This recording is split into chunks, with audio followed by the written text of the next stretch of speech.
Dr. Anthony Gregoric is the creator of the Mind Styles model that our class studied in the beginning of the semester. This model goes beyond the standing learning style tests that students have taken time and again. This model is all about how we think as human beings. It is important for teachers to understand how they think as well as how their students think. This gives the teacher opportunity to provide materials within lessons that students of different thinking styles can benefit from.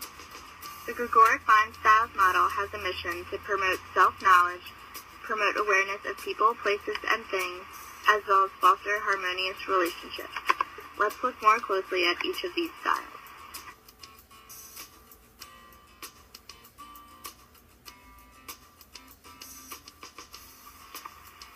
The first style is concrete sequential.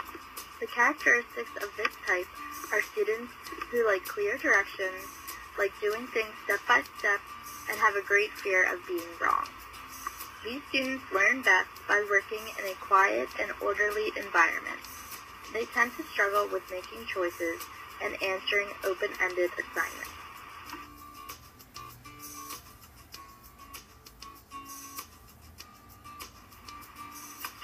The second thinking style is abstract sequential. These students need a quiet environment to think and work.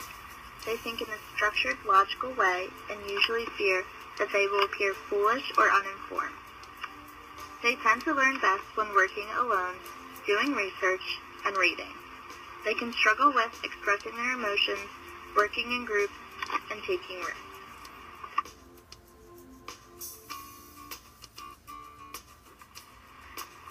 The third style is concrete random. These students are highly curious, take risks, and are extremely independent. They tend to skip steps and details when completing assignments. These students learn best by the trial and error approach, self-directed learning, and hands-on experiences. They can struggle with meeting time limits, completing projects, and accepting when change is impossible.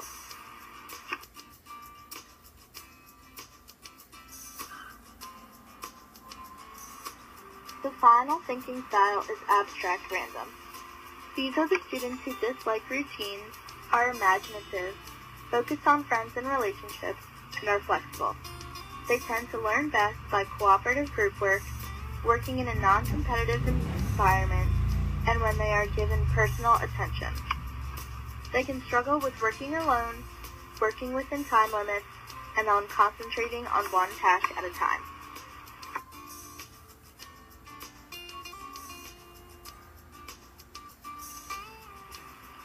Through the hands-on activities we participated in within our groups, I was able to gain a better understanding of differentiation.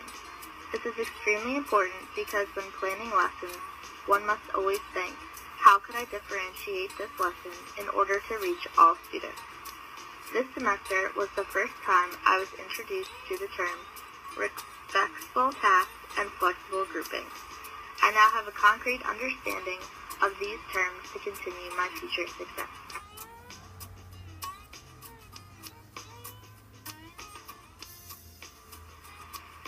With an understanding of differentiation comes an understanding of the three ways in which to differentiate.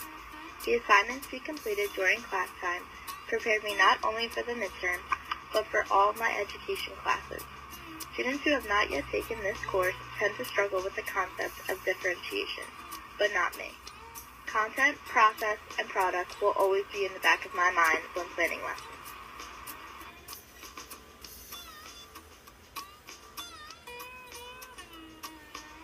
I learned a lot today I observed in the Williamsport Middle School while being led around with my tour guide routine. I believe one of the best ways to learn about teaching is to observe others. I was reminded of the cliche to never judge a book by its cover within the first hour of being there. In homeroom, the students who seemed to be the troublemakers really focused on their schoolwork once class time began. They were determined to finish their task and no longer were causing troubles or disturbances.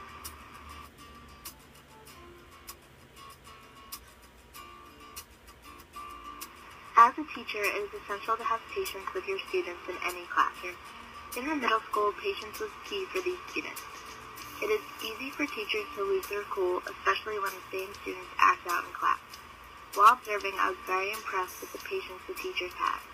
Their patience helped create a positive learning environment, which these students need, especially since some of them come from a rough background. Middle school is a crucial age, and it is very important for them to value school.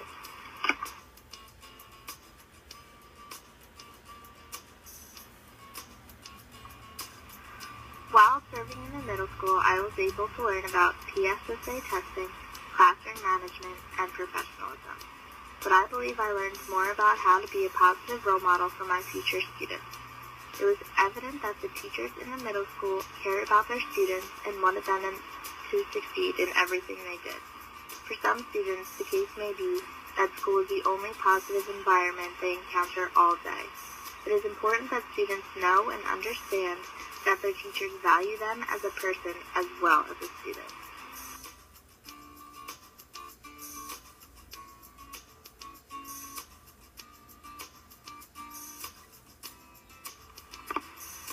Thank you for watching my presentation and for a wonderful semester.